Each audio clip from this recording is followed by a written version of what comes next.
પહેલો એમસીક્યુ છે આપણો, વનસ્પતિના વર્ગીકરણમાં વનસ્પતિના કુળ માટે નીચેનામાંથી કયો પ્રત્યય લગાડવામાં આવે છે? કુળ માટે આપણે નીચેનામાંથી કયો પ્રત્યય લગાડીશું? એલ્સ લગાડીશું, ઓની લગાડીશું, એસી લગાડીશું કે એ લગાડવામાં આવશે? તો જો કુળ તમે બોલો, જાતે નામ બોલો એટલે ખ્યાલ આવશે. જેમ કે સોલેનેસી, સોલેનેસી, રોજેસી, લેગ્યુમિનેસી, ફેબેસી. તો કુળમાં કયો પ્રત્યય આવે છે? એસી પ્રત્યય આવે. કયો પ્રત્યય આવે છે?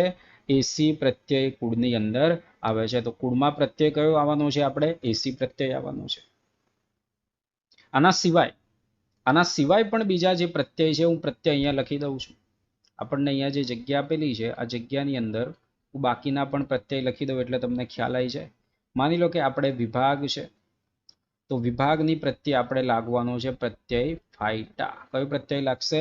ફાઈટા પ્રત્યય લાગશે. આ એક યાદ રાખવાનું. એ જ રીતે વર્ગ આવશે તો વર્ગની પ્રત્યય લાગવાનો છે ઓપસીડા પ્રત્યય લાગે, અથવા તો ફાઈસી પ્રત્યય લાગે. કયો પ્રત્યય લાગે? ફાઈસી પ્રત્યય લાગે, અથવા તો એ પ્રત્યય લાગતો હોય છે. એ જ રીતે ગોત્ર હોય તો ગોત્રની પ્રત્યય એલ્સ થવાનો. ગોત્રનો પ્રત્યય કયો થવાનો? એલ્સ થશે. એ જ રીતે આપણે કુળ હોય તો કુળની તો આપણે વાત થઈ ગઈ કે કુળની પ્રત્યય કયો આવવાનો છે? એસી પ્રત્યય આવશે. ખ્યાલ આવી ગયો? તો આ કેટલાક પ્રત્યય તમે અહીંયા યાદ રાખજો. તો કુળમાં પ્રત્યય કયો લાગશે? એસી પ્રત્યય લાગશે. બીજું જોવો તમે, જો આપણે જાતિથી સૃષ્ટિની વર્ગીકરણના શ્રેણીબદ્ધ ચરણ તરફ જઈએ તો તેમ સમાન લક્ષણોની અંદર શું થાય?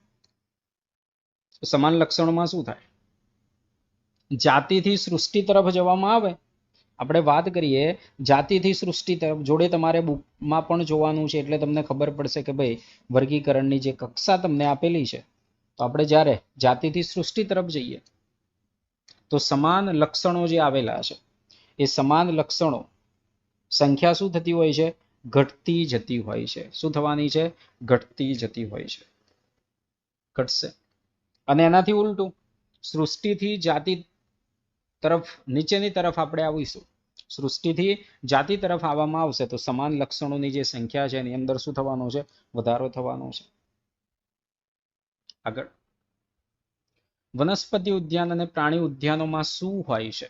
વનસ્પતિ ઉદ્યાન અને પ્રાણી ઉદ્યાનમાં શું હોય છે?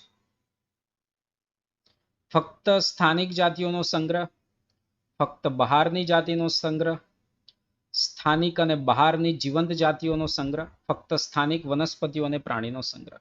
પહેલું તો કે વનસ્પતિ ઉદ્યાન ને પ્રાણી ઉદ્યાન. વનસ્પતિ ઉદ્યાનમાં જીવંત વનસ્પતિઓ છે, પ્રાણી ઉદ્યાનમાં જીવંત પ્રાણીઓ આવેલા છે. હવે આ વનસ્પતિ ઉદ્યાન અને પ્રાણી ઉદ્યાનમાં આપણે જો જે વિવિધતાના પ્રકરણની વાત કરીએ અને અહીંયા તો એ આપણે આવે છે નવસ્થાન સંરક્ષણની અંદર. કોની અંદર આવવાનું છે? નવસ્થાન સંરક્ષણની અંદર આનો સમાવેશ થવાનો છે. તો સ્થાનિક જાતિઓ પણ ત્યાં આવવાની છે અને સાથે સાથે બહારની જીવંત જાતિઓ કે જેને આપણે રક્ષણ આપવાનું છે, સંરક્ષણ કરવાની આવશ્યકતા છે, તે બહારની જીવંત જાતિઓનો પણ અહીંયા સંગ્રહ કરવામાં આવે. આપણા જે ઝૂલોજિકલ પાર્ક આવેલા છે, ઝૂ જે આવેલા છે એની અંદર પણ એવું બહારની પણ જાતિઓ આપણે સંગ્રહ કરવામાં આવતી હોય છે. તો જવાબ આપણો થવાનો છે સી જવાબ. જોડકાનું એમસીક્યુ છે આગળ આપણે હવે, કે કુળ નીચેનામાંથી કુળ કયું છે? બાજુમાં ટ્યુબ્રેસમ, પોલિમોનિયલ, સોલેનમ, વનસ્પતિ ને સોલેનેસી. તો કુળ કયું થવાનું છે અહીંયા? સોલેનેસી. કુળ કયું થાય? આપણે સોલેનેસી કુળ છે. સૃષ્ટિ કઈ થવાની? તો કે વનસ્પતિ સૃષ્ટિ છે આપણે અહીંયા. ગોત્ર, ગોત્ર કયું થવાનું છે? તો ગોત્ર છે પોલિમોનિયલ્સ. જાતિ કઈ છે? જાતિ કઈ થશે અહીંયા? સોલેનમ કે ટ્યુબ્રોસમ. જાતિ પ્રજાતિ, જાતિ પ્રજાતિ. તો જાતિ થવાની છે આપણે ટ્યુબ્રેસમ અને પ્રજાતિ કઈ થવાની? સોલેનમ. સોલેનમ ટ્યુબ્રેસમ એવું આપણે કહીશું. બટાકાનું વૈજ્ઞાનિક નામ છે. તો એની અંદર 4 આવે, બી ના 5, સી માં 2, ડી માં 1 અને ઈ ની અંદર 3. તો આપણો જવાબ કયો થઈ ગયો અહીંયા? બી જવાબ થવાનો. કયો જવાબ થવાનો છે? બી જવાબ અહીંયા આપણો થઈ જશે. આગળ, ઘરમાખીનું ગોત્ર જણાવો. ઘરમાખીનું ગોત્ર, આવા પણ એમસીક્યુ પૂછાયેલા છે નીટની પરીક્ષાની અંદર. પ્રાઇમેટા છે, ડિપ્ટેરા છે, પોએલ્સ છે કે સેપેન્ડિયલ્સ છે. તો ઘરમાખીનું જે ગોત્ર છે, ઘરમાખીનું ગોત્ર ડિપ્ટેરા. ડિપ્ટેરાનો મતલબ એવો થાય કે ભાઈ એ બે પાંખો ધરાવે છે, બરાબર. એ રીતે. અને ડિપ્ટેરા ઘરમાખીનું વૈજ્ઞાનિક નામ તમને ખબર છે, મસ્કા ડોમેસ્ટિકા આપણે કહીશું. કુળ એનું મસ્કીડી કુળ થવાનું છે. ચાવી એટલે કેટલાક વિરોધાભાસી વિકલ્પો વચ્ચેની પસંદગી રજૂ કરે છે. ચાવી એ કેટલા વિરોધાભાસી વિકલ્પ વચ્ચેની પસંદગી રજૂ કરે છે. ચાવીની અંદર કેટલા હોવાના છે ભાઈ આપણે વિરોધાભાસી લક્ષણ?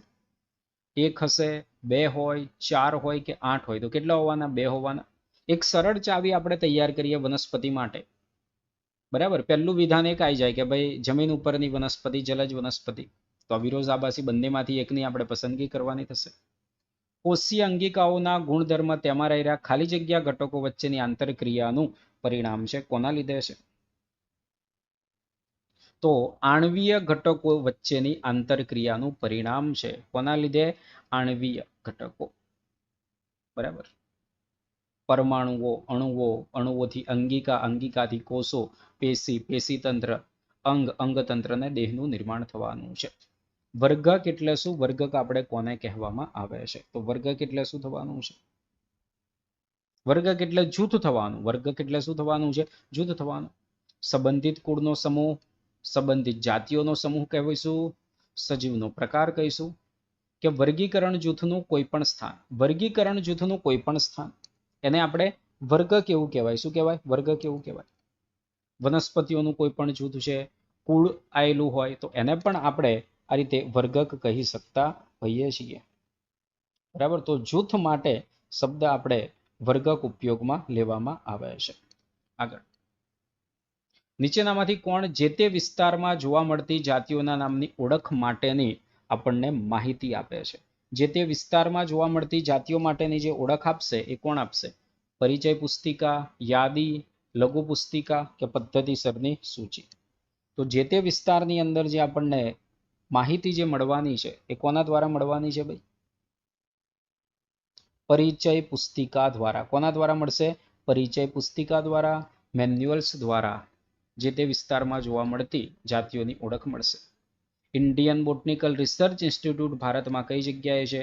હૈદરાબાદ, લખનૌમાં છે, કાનપુર કે અરુણાચલ પ્રદેશની અંદર? કઈ જગ્યાએ આવેલું છે ભાઈ? લખનૌની અંદર આવેલું. કોણ આવેલું છે? લખનૌ. બીજું લખનૌમાં આપણે શું આવ્યું હતું ભાઈ? CDRI. પ્રકરણ યાદ કરો, ધોરણ 12 ની અંદર ચોથું પ્રકરણ CDRI, central drugs research institute. આ પણ લખનૌની અંદર હતું કે એના દ્વારા તૈયાર કરવામાં આવી હતી બિન સ્ટીરોઇડલ બનાવટ સહેલી. આ પણ યાદ રાખવાનું છે તમારે. તો જુઓ, ઘણા બધા MCQ આવશે કે એના રિલેટેડ બીજા પ્રકરણમાં. જેમ કે આપણે અહીંયા આવ્યું નવસ્થાન સંરક્ષણની વાત કરી, લખનૌ આવ્યું તો આપણે CDRI ની અંદર આવે છે, બરાબર. હર્બેરિયમ બનાવવા માટે નીચેનામાંથી કયો વિકલ્પ યોગ્ય છે? કે હર્બેરિયમ બનાવવા માટે આપણે શું કરીશું? પહેલા તો હર્બેરિયમ એટલે વનસ્પતિના જે નમૂનાઓ આવેલા છે એનો આપણે સંગ્રહ કરીશું. તો હર્બેરિયમ બનાવવા માટેનો સાચો વિકલ્પ કયો અહીંયાથી થશે? દાબન, શુષ્કન અને પરિરક્ષણ, શુષ્કન પરિરક્ષણ દાબન, શુષ્કન દાબન ને પરિરક્ષણ, પરિરક્ષણ દાબન અને શુષ્કન. તો સૌથી પહેલા આપણે કરવું પડતું હોય છે શુષ્કન. વનસ્પતિનું આપણે જે પણ નમૂનો લાવીશું એનું શુષ્કન કરીશું, એનું દાબન થવાનું છે ને પરિરક્ષણ થવાનું છે. તો જવાબ આપણો થશે અહીંયા C. લિનિયસે તેના પ્રકાશનના શીર્ષક તરીકે કયા શબ્દનું પ્રયોજન કર્યું હતું? કયા શબ્દનું પ્રયોજન કર્યું હતું? System of nature, nature system, સિસ્ટમા નેચર, સિસ્ટમેટિક નેચર. તો શું જવાબ આવવાનો છે? એકદમ સરળ, તમને દરેકને ખ્યાલ છે. સિસ્ટમા નેચર. શું આવશે? સિસ્ટમા નેચર. નીચેનામાંથી કયો વર્ગક વાનસ્પતિક તેમજ પ્રાજનિક એમ બંને લક્ષણોને આધારે વર્ગીકૃત કરવામાં આવે છે? આ બંને લક્ષણોને આધારે વર્ગીકૃત કરીએ છીએ આપણે. પ્રજાતિ, કુળ, ગોત્ર કે સમુદાય? તો જો કુળ, કુળનું જે આપણે વર્ગીકરણ કરીએ છીએ તો એમાં એની વાનસ્પતિક બાબતો, પ્રાજનિક. વાનસ્પતિક મૂળ, પ્રકાંડ, પર્ણ. પ્રાજનિક તો કે પુષ્પ. તમે કુળ પણ જો આપણે બુકમાં 5મા પ્રકરણમાં આપેલા છે કુળ, તો એમાં તમને ખ્યાલ આવશે. સોલેનેસી આપ્યું, ફેબેસી આપ્યું, તો પહેલા વાનસ્પતિક લક્ષણો આવે, પછી એના પુષ્પીય લક્ષણો આવે, તો એ થઈ ગયા ને પ્રાજનિક. તો એમ બંને લક્ષણોને આધારે વર્ગીકૃત કરવામાં આવે છે. આગળ, નીચેનામાંથી કયું પ્રાણી એ પેન્થેરા પ્રજાતિની અંદર આવતું હોય છે? પેન્થેરા પ્રજાતિની અંદર કોણ આવવાનું છે નીચેનામાંથી? સિંહ છે, દીપડો છે, વાઘ છે કે આપેલ તમામ? તો જવાબ શું થવાનો છે આપણો? આપેલ તમામ. બધા પેન્થેરાની અંદર આવે છે ને? બધા કોની અંદર આવવાના છે ભાઈ? આપણે પેન્થેરાની અંદર આવે. જેમ કે સિંહ એટલે પેન્થેરા, લિયો એવું કહીશું આપણે, પેન્થેરા પેરડસ, અને વાઘ એટલે પેન્થેરા ટાઇગરિસ. બરાબર. અને કુળ કયું થવાનું છે ભાઈ? કુળ કયું થવાનું છે? કયા કુળની અંદર આવે એવું આપણને પૂછે તો કયું કુળ થવાનું છે? ફેલેડી કુળ. કયું કુળ થવાનું છે? ફેલેડી કુળ. કુળ આપણને પૂછે એમસીક્યુ ની અંદર તો કયું કુળ થવાનું? ફેલેડી કુળ થવાનું છે. બે છોડ નિશ્ચિત રૂપે સમાન જાતિના છે તેવું ક્યારે કહી શકાય? રંગસૂત્રની સંખ્યા સરખી છે તો એનાથી આપણે ના કહી શકીએ. એકબીજા સાથે સ્વતંત્ર રીતે પ્રજનન કરે અને બીજનું નિર્માણ કરી શકે તો યસા. જાતિ. જાતિ આપણે એને કહેવામાં આવે કે વધુમાં વધુ લક્ષણોમાં સમાનતા ધરાવે, આંતર પ્રજનન કરી શકે અને નવી સંતતિનું જે સર્જન કરી શકે તેને આપણે કહીએ છીએ જાતિ.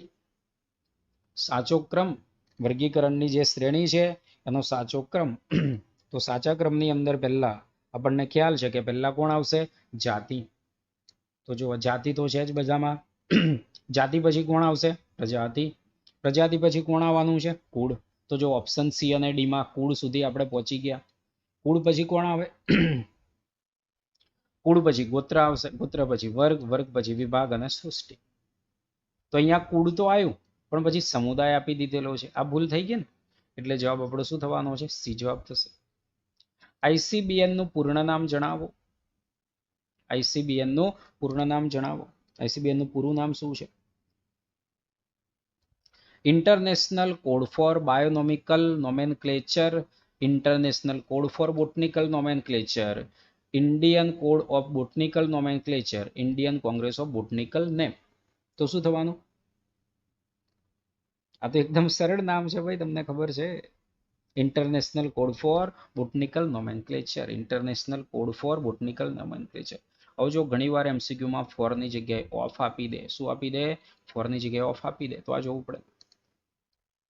હાલના તબક્કે વિશ્વમાં કેટલી જાતિઓની સંખ્યા ઓળખાયેલી છે? આ પ્રકરણ 1 આધારિત એમસીક્યુ છે. તો કેટલા આવવાના છે?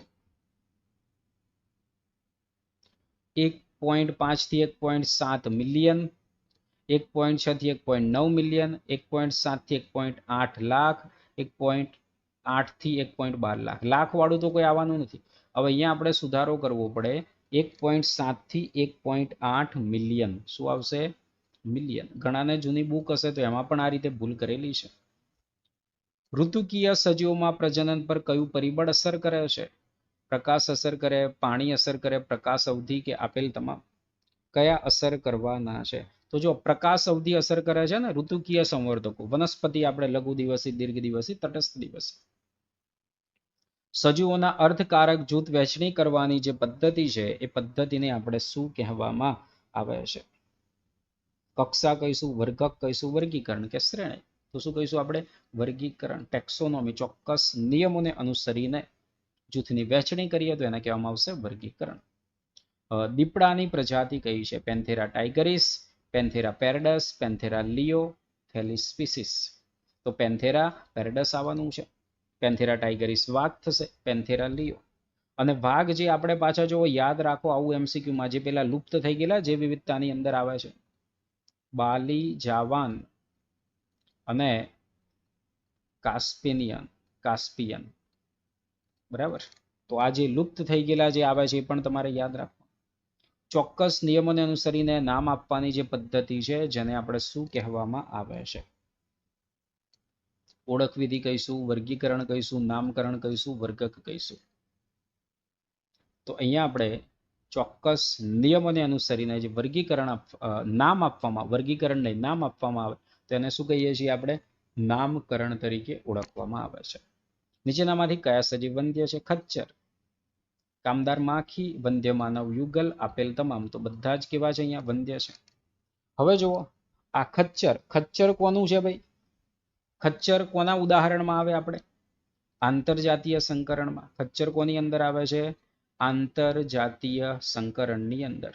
અને આંતરજાતીય સંકરણની અંદર આવે ને જેની અંદર નર કોણ હોય છે ભાઈ? નર ગધેડો. અને કોની સાથેનું? માદા ઘોડા સાથેનું જે સંકરણ છે એ સંકરણની અંદર આ આવશે.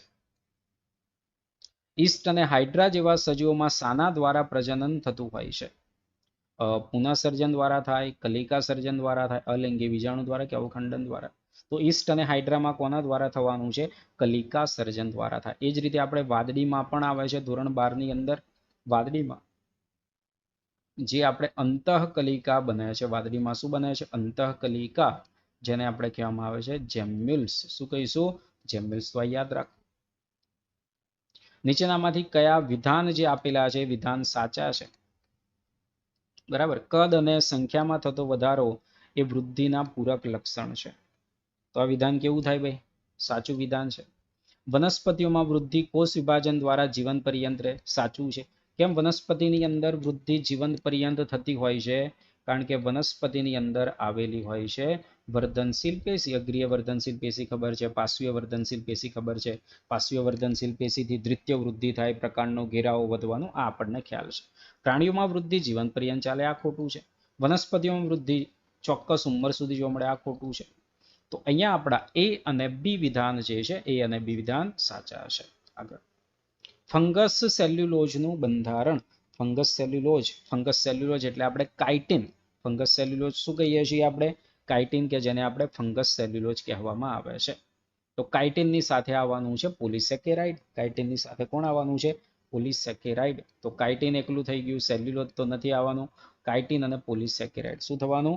કાઇટિન અને પોલિસેકેરાઇડ થવાનું છે.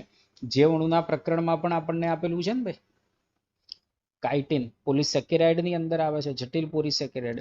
અને સમપોલિમર હતો. કેવો હતો? સમપોલિમર. આગળ, ડ્યુટેરોમાઇસેટિસના ઉદાહરણ આપો. શું આપવાનું છે આપણે? ડ્યુટેરોમાઇસેટિસ જે છે એના ઉદાહરણ. કયા ઉદાહરણ છે ડ્યુટેરોમાઇસેટિસના? એગેરિક્સ, પક્સિનિયા, એસ્પરજીલસ કે ટ્રાઇકોડર્મા? તો કયું ઉદાહરણ આવવાનું છે? ટ્રાઇકોડર્મા. હવે જો ટ્રાઇકોડર્મા બીજું કઈ જગ્યાએ આવે? આપણે ધોરણ 12 પ્રકરણ 10 ની અંદર આવે છે. 2-3 જગ્યાએ ટ્રાઇકોડર્મા પોલિસ્પોરમ, સાયક્લોસ્પોરીને અને ટ્રાઇકોડર્મા જૈવિક નિયંત્રક તરીકે પણ એનો ઉપયોગ થતો હોય. તો આ પણ બાબત તમારે યાદ રાખવાની. ડ્યુટેરોમાઇસેટિસની પાછી અગત્યની લાક્ષણિકતા છે કે ભાઈ આમની અંદર આપણને લિંગી પ્રજનન જોવા નતું મળતું. એટલે આ ડ્યુટેરોમાઇસેટિસને આપણે કોના તરીકે ઓળખતા હતા ભાઈ? ડ્યુટેરોમાઇસેટિસને આપણે ઓળખવામાં આવે છે અપૂર્ણ ફૂગ તરીકે. કોના તરીકે? અપૂર્ણ ફૂગ તરીકે આપણે ઓળખીએ છીએ. અને લિંગી અવસ્થા એની અંદર જોવા મળે તો પછી ઉચ્ચ કક્ષાની અંદર એટલે એસ્કોમાઇસેટિસ જેવું મળે તો એની અંદર, અને બેસિડિયોમાઇસેટિસ જેવું મળે તો એની અંદર આપણે મૂકતા હોઈએ છીએ. ફાઇકોમાઇસેટિસના સભ્યો આપણને ક્યાં જોવા મળવાના છે? ફાઇકોમાઇસેટિસના સભ્યો જલજ નિવાસ સ્થાનમાં જોવા મળવાના છે, સડતા લાકડામાં જોવા મળે, ભીની ભેજવાળી જગ્યાએ જોવા મળે, અવૈકલ્પિક પરોપજીવી તરીકે વનસ્પતિ પર જોવા મળે. તો જો આ બધી જ જગ્યાએ આપણને જોવા મળે તો આ જવાબ થઈ ગયો આપણે આપેલ તમામ. બરાબર, જવાબ થઈ ગયો આપણો આપેલ તમામ. અને ફાઇકોમાઇસેટિસ જે આવેલું તો એની એક લાક્ષણિકતા હતી કે એની જે કવકજાળ હતી ભાઈ, એની જે કવકજાળ હતી એ કવકજાળ કેવી હતી? પડદા વિહીન કવકજાળ. કેવી કવકજાળ? પડદા વિહીન કવકજાળ. વાયરસ એ અકોષીય સજીવ છે, પરંતુ પોતાના જેવા નવા વાયરસ સર્જે છે. તે યજમાન કોષને અસર કરે છે. અને વાયરસનો સમાવેશ કઈ સૃષ્ટિની અંદર થતો હોય? તો જો વાયરસ ને આ બધું હતું, વિરોઇડ ને બધું, એમનો તો આપણે 5 સૃષ્ટિમાં સમાવેશ જ નથી ને.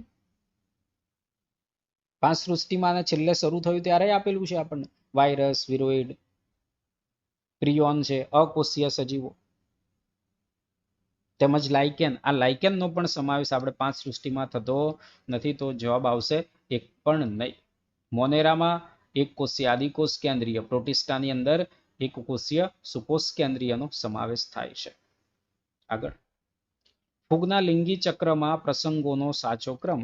એટલે ફૂગની અંદર લિંગી પ્રજનન થાય તો લિંગી પ્રજનન માટેનો સાચો ક્રમ.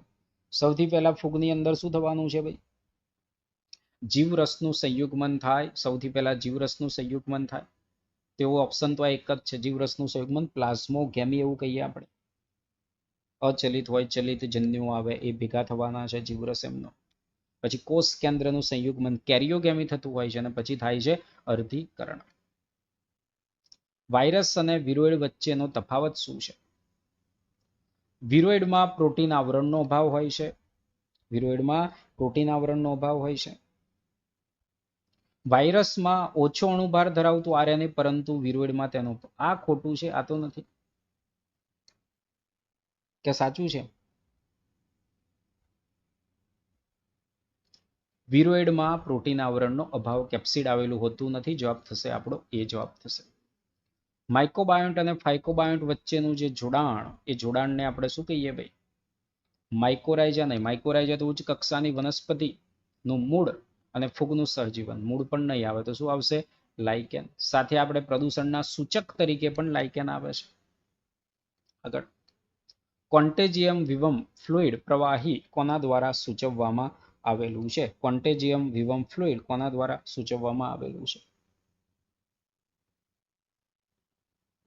એમ.ડબલ્યુ. બેઝર્નિક દ્વારા. કોના દ્વારા? એમ.ડબલ્યુ. બેઝર્નિક દ્વારા.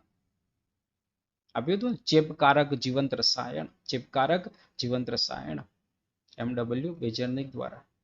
દ્વિકોષ કેન્દ્રીકરણ ક્યારે બને છે? અર્ધીકરણ અટકે ત્યારે. પહેલા તો આ દ્વિકોષ કેન્દ્રીકરણ આપણને જોવા કોની અંદર મળે છે? ફૂગની અંદર. અને ફૂગમાં પણ કયા જૂથની હતી? એસ્કોમાઇસેટિસ. એસ્કોમાઇસેટિસ. અને બીજી કોણ હતું? બેસિડિયો માઇસેટિસ. એની અંદર આપણને જોવા મળે છે. તેમાં શું થાય છે ભાઈ? જીવરસના સંયુગ્મન પછી, કોના સંયુગ્મન પછી? જીવરસના સંયુગ્મન પછી એની અંદર તરત જ અહીંયા કોષ કેન્દ્ર જોડાઈ જતા હોતા નથી. તો બે એકકીય કોષો ઝડપથી જોડાય નહીં, ત્યારે જવાબ થઈ ગયો બી. ઉચ્ચ વનસ્પતિના મૂળ અને ફૂગના સંગઠનને શું કહેવામાં આવે? આગળ વાત કરી, લાઇકેન તો નથી. ફાઇકોબાયોન્ટ, માઇકોબાયોન્ટ, હંસરાજ નહીં. માઇકોરાઇજા કવક મૂળ કહીશું. માઇકોરાઇજાની હાજરી વગર બીજનું અંકુરણ નથી થઈ શકતું. એવું ઉદાહરણ આપણે આવ્યું હતું, પાઇનસનું ઉદાહરણ. બરાબર, પાઇનસના બીજનું અંકુરણ માઇકોરાઇજાની હાજરી વગર થઈ શકતું નથી. આ એક યાદ રાખવાનું. આ પણ પૂછાઈ ચૂક્યું છે એમસીક્યુની અંદર.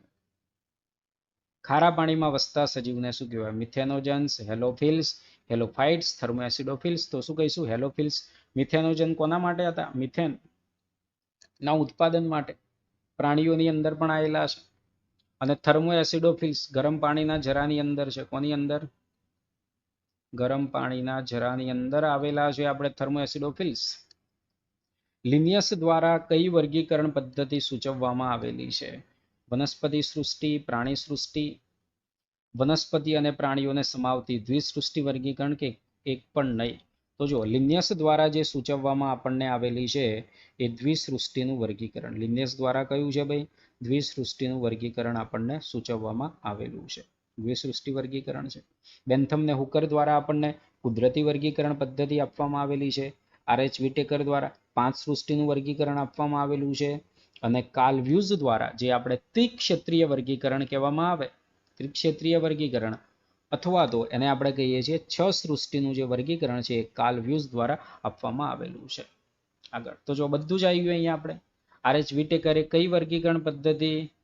તો ખબર પડી ગઈ આપણને, 5 સૃષ્ટિ વર્ગીકરણ પદ્ધતિ. આગળ, અમીબાસમ પ્રોટોજુઆ કોણ છે? પક્ષમધારી પ્રોટોજુઆ કોણ છે? આવા જોડકા પ્રકારના એમસીક્યુ પૂછાય, એ ખાસ યાદ રાખવાનું છે. બરાબર છે. તો અમીબાસમની અંદર કોણ આવવાનું છે? અમીબાસમની અંદર આવશે એન્ટઅમીબા. અને ખાસ અમીબાસમની અંદર તમે એમસીક્યુ માટે યાદ રાખજો,